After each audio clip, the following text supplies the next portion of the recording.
रचते हैं हाथ।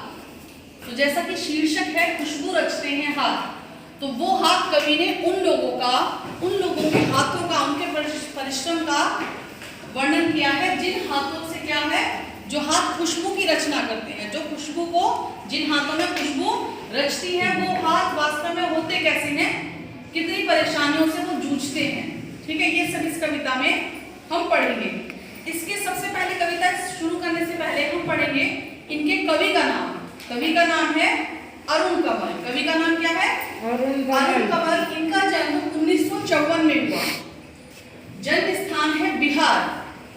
और कृतियां इन्होंने जो विशेष, इनकी जो प्रमुख कृतियां हैं, जो इनकी रचनाएं हैं, वो हैं केवल अपनी धार, सबूत नए इलाके में, पुतली में संसार, कविता और समय। कविता और समय इनकी आलोचनात्मक संग्रह है। आलोचनात्मक, जिसमें गुण और दोष दोनों का विवेचन किया जाए। ठीक है, अब है इनकी जो भाषा थी, वो भाषा कैसी थी? इन्होंने नए बिंबों का, कविताओं में नए बिंबों या उदाहरणों का प्रयोग किया, बोलचाल की खड़ी भाषा का प्रयोग किया, और लय छंदों का समावेश इनकी कविताओं में हमें मिलता है। भाषा में विविधता, अलग अलग तरह की भाषा का प्रयोग इन्होंने अपनी कविताओं में किया। अब हम देखेंगे जो हमारी कविता है खुशबू रचते हैं हाथ। देखो, इन नए बसते इलाकों में, ये था इसका पहला प्रसंग, जो कि हमारे सिलेबस में नहीं है, पाठ्यक्रम में नहीं है। इसका दूसरा जो प्रसंग है खुशबू रचते हैं हाथ, वो है हमारे सिलेबस में। तो इसमें आएंगे कई गलियों के बीच, कई नालों के पार, कूड़े करकट के ढेरों के बाद, बदबू से फटते जाते इस टोले के अंदर, खुशबू रचते हैं हाथ, खुशबू रचते हैं हाथ।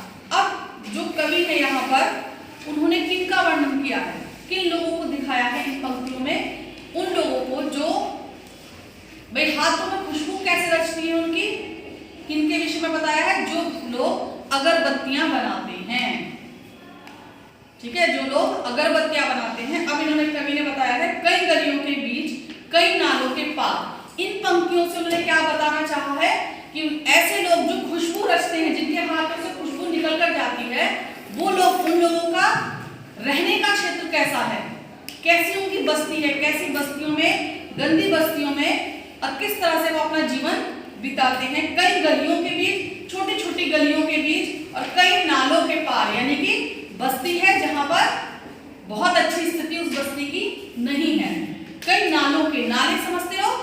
जहां पर कूड़ा करकट इकट्ठा हो जाता है, वो बहता रहता है, पानी भी होता है उसमें, है ना। कूड़े करकट के ढेरों के बाद, और वहां पर क्या है उस बस्ती में? नाले हैं, कूड़े करकट के ढेर लगे हुए, यानी बस्ती कैसी है? गंदी और निर्धनता से भरी हुई है ना, गंदगी से भरी हुई। बदबू से फटते जाते हम, है ना। और ऐसी बदबू, वहां पर बदबू कैसे उठती है? जब कूड़ा करकट है, तंग गलियां हैं, जब गलियां, बहुत सारी गलियां हैं, तो बड़ी बड़ी तो गली नहीं होती। गली कैसी है? छोटी छोटी गली है, जगह जगह वहां पर कूड़े करकटों के ढेर हैं। थोड़ी थोड़ी दूरी पर क्या है? नाले बह रहे हैं, नाले चल रहे हैं, नाले में भी गंदगी डाली जाती है। टोले के अंदर, और ऐसे टोलियों के अंदर, ऐसे छोटे छोटे जगह पर क्या है? खुशबू रचते हैं हाथ। ऐसे लोग जो अगरबत्ती बनाते हैं, उद्योग, अपना छोटा सा उद्योग आगे बढ़ाने की कोशिश वो करते हैं, है ना। तो यहाँ पर इन पंक्तियों में कवि ने इस माध्यम से हमें, कि खुशबू रचते हैं और कैसी गली है, कितना कूड़ा है, नाले हैं, गंदगी है, इससे हमें बताना चाहा है कि लोगों की, ऐसे लोगों की जो ऐसे उद्योगों में कार्य कर रहे हैं और अपना जीवन, अपना जीविका उपार्जन कर रहे हैं, अपनी जीविका चलाने के लिए, जीविका यानी रोजगार, भरण पोषण के लिए, कुछ कमाने के लिए इस तरह से काम करते हैं, वो कैसे हैं? उनकी स्थिति कैसी है? भयावह, भयानक स्थिति है। वो बहुत सारी बीमारियों से जूझते हैं, और मानसिक समस्या जो है उनके साथ, वो तो है, क्योंकि बहुत ज्यादा धनार्जन तो कर नहीं पाते, बहुत सारा धन थोड़ी ना अर्जित करते हैं। तो यहाँ पर कवि ने हमें यह बताना चाहा है। अब प्रश्न है कि कवि और कविता का नाम बताइए। तो कवि का नाम क्या है? अरुण कंवल। अरुण कंवल। और कविता का नाम? खुशबू रचते हैं। खुशबू रचते हैं हाथ। ठीक है, खुशबू रचने वाले कहाँ रहते हैं? इनका वर्णन जो किया है रहने का, कहाँ पर रहते हैं, कैसे रहते हैं, गलियों में, छोटी छोटी गलियों में, जहाँ पर कूड़े करकटों के ढेर हैं और जगह जगह गंदे नाले बह रहे हैं। ठीक है, तो उनकी स्थिति का, उनके जीवन की, कि वो किस तरह से भयानक जिंदगी जी रहे हैं। अब आगे की पंक्ति देखो, उभरी नसों वाले हाथ, घिसे नाखूनों वाले हाथ। अब कवि खुशबू रचने वाले अनेक हाथों का वर्णन कर रहे हैं कि उनके हाथ कैसे हो जाते हैं, परिश्रम, कठिन परिश्रम करने के कारण क्या है, उनके हाथों की जो नसें हैं वो क्या हो जाती हैं, उभर जाती हैं, है ना।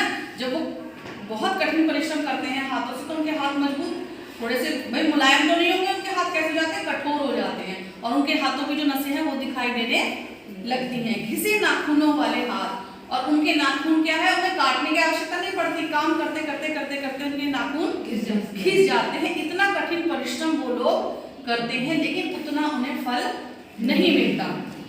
पीपल के पत्ते से नए नए हाथ, जूही की डाल से खुशबूदार हाथ। पीपल के पत्ते से नए नए हाथ से कवि का क्या तात्पर्य हो सकता है, पीपल के पत्ते से, और इन हाथों में जो ये परिश्रम कर रहे हैं इनमें कुछ हाथ ऐसे हैं जो पीपल के, जैसे पीपल का पत्ता नया निकल के आता है ना, कैसा लगता है, बहुत अच्छा सा उसका रंग होता है, हल्का हरा और बहुत मुलायम, कोई किसी भी पेड़ का पत्ता, लेकिन कवि ने जो है पीपल के पत्ते पर ध्यान दिया। क्यों, तो इसका क्या तात्पर्य है, छोटे बच्चे, ऐसे मेहनत करने वालों में, ऐसे श्रमिकों में कुछ श्रमिक ऐसे भी हैं जो छोटे बच्चे हैं, जिनका जीवन इस समय कैसा होना चाहिए, पढ़ाई पर होना चाहिए या उनकी खेल पर होना चाहिए, लेकिन ये ना करके वो क्या कर रहे हैं, जिम्मेदारियां उनकी छोटे छोटे कंधों पर, परिवार की किसी समस्या के चलते या उनकी आर्थिक स्थिति अच्छी ना होने के कारण ऐसे छोटे छोटे नन्हे नन्हे सुकोमल हाथ भी इस रोजगार में लगे हुए हैं। जिससे कि क्या है कि अगर छोटे बच्चे ऐसा परिश्रम कर रहे हैं तो क्या है, क्या देश का भविष्य सुरक्षित रह सकता है, नहीं, क्योंकि भविष्य तो वही है भाई। घर का आधार क्या है, किसी भी घर का, घर में सुबह से उठकर जो दिनचर्या होती है, बच्चे स्कूल, बच्चे, तो यही बच्चे क्या है, देश का भविष्य बनेंगे ना। कोई डॉक्टर लाइन में, कोई इंजीनियर बनेगा, कोई डॉक्टर बनेगा, कोई नेता बनेगा, तो यही देश का भविष्य है। ऐसा भविष्य इतना कठिन परिश्रम करके क्या होगा, मानसिक और स्वास्थ्य, शारीरिक रूप से बीमार, है ना, तो वो अपना योगदान देंगे तो कैसा योगदान हो सकता है उनका देश में योगदान होगा। ठीक है, जूही की डाल से खुशबूदार हाथ, जूही की डाल से मतलब वही है सुकोमल और नाजुक, जिनके कंधों पर बस्तों का बोझ होना चाहिए था, उनके कंधों पर क्या है, जिम्मेदारियों का बोझ डाल दिया गया है। गंदे कटे पिटे हाथ, जख्म से फटे हुए हाथ, और उनके हाथ कैसे हैं, गंदे हैं, लगातार काम करने से, गंदी बस्तियों में रहने के कारण उनके हाथ कैसे हैं, गंदे हाथ हैं और जगह जगह से कट गए हैं, जगह जगह से फटे हुए हैं, जख्म से फटे, और उनके चोट लगने से, कहीं जगह जगह पर क्या हो रहा है, फटने से, हाथों के फटने से क्या हो रहा है, हाथों में उनके जख्म हो गए हैं, चोट लगी हुई है हाथों में। खुशबू रचते हैं हाथ, खुशबू रचते हैं हाथ, लेकिन फिर भी ये हाथ क्या करते हैं, दूसरों के घरों में खुशबू पहुंचाने का कार्य करते हैं, अगरबत्तियां बनाने में लीन है। अब देखो यहाँ पर क्या है, कवि का जो मुख्य आधार रहा है, उद्देश्य रहा है कविता लिखने का, वो है बाल श्रम पर भी उन्होंने हमारा ध्यान केंद्रित किया है, जो कि बहुत गलत है। बाल मजदूरी, बच्चों से मजदूरी कराते आ हुए, आपने देखा होगा बहुत सी जगह पर बच्चे, जगह जगह छोटे छोटे बच्चे चाय की दुकानों पर, है ना, और जो कंस्ट्रक्शन भवन निर्माण होते हैं उनमें ईंटें ढोने का काम, मजदूरी का काम, दुकानों पर बहुत सारे, तो वो उस ओर भी कवि ने हमारा ध्यान आकर्षित करने का प्रयास किया है कि यह एक बहुत बड़ी, बहुत विकट समस्या है। कौन सी समस्या, बहुत बड़ी, कौन सी समस्या, बाल मजदूरी, कौन सी समस्या, बाल मजदूरी। अब देखेंगे हम अगली पंक्तियां, यही इस गली में बनती हैं मुल्क की मशहूर अगरबत्तियां, और यही इस गली में क्या बनती हैं, ऐसे बच्चे, ऐसे लोग जो गुमनाम जिंदगी जी रहे हैं, है ना, जिनके जीवन जो है समस्याओं से भरा हुआ है, गंदगी से भरा हुआ है, आर्थिक परेशानियों से वो लगातार जूझते रहते हैं। ऐसे लोग क्या करते हैं, उनके हाथों से निकलने वाली, उनके हाथों से बनने वाली अगरबत्तियां कैसी हैं, मुल्क की, देश की मशहूर भरपूर अगरबत्तियां वो बनाते हैं। इन्हीं गंदे मोहल्लों के गंदे लोग, और मोहल्ला कैसा, फिर भी खुशबू बांटते हैं, वो सारी दुनिया में खुशबू बांटते हैं, लेकिन फिर भी उनकी बस्तियां, वो जहाँ रहते हैं, उनके रहने का स्थान और वो खुद, उनका व्यक्तित्व इन लोगों की श्रेणी में आता है, गंदे लोगों की। उन्हें क्या कहकर पुकारा जाता है? गंदी बस्ती और गंदे लोग। बनाते हैं केवड़ा, गुलाब, खस और रात रानी अगरबत्तियां, और वही गंदे लोग जिन्हें हमने संज्ञा दी है। क्या संज्ञा दी है? गंदे लोगों की। वो क्या बनाते हैं? केवड़ा, गुलाब और खस और रात रानी से की खुशबू से रची बसी हुई अगरबत्तियां। तो क्या करते हैं? वो दुनिया को क्या बांट रहे हैं? खुशबू। और खुद कैसी जिंदगी में रह रहे हैं? गंदगी और बदबूदार जिंदगी वो बिताते हैं। उनका जीवन गंदगी और बदबू से भरा हुआ है, जबकि वो दूसरों को, दूसरों के घरों में क्या पहुंचा रहे हैं? खुशबू पहुंचा रहे हैं। दुनिया की सारी गंदगी के बीच दुनिया की सारी खुशबू रचते रहते हैं हाथ, खुशबू रचते हैं हाथ, खुशबू रचते हैं हाथ। अब उन्होंने कहा है कि सबसे गंदे स्थान पर रहने वाले लोग, दुनिया भर में फैलने वाली खुशबू, वही बात है, सारे दुनिया में जिस घर में सुबह शाम जिस खुशबू से घर सुगंधित होते हैं, उनका जीवन कैसा है? गंदगी से और दुखों से। गंदगी का मतलब है दुखों से।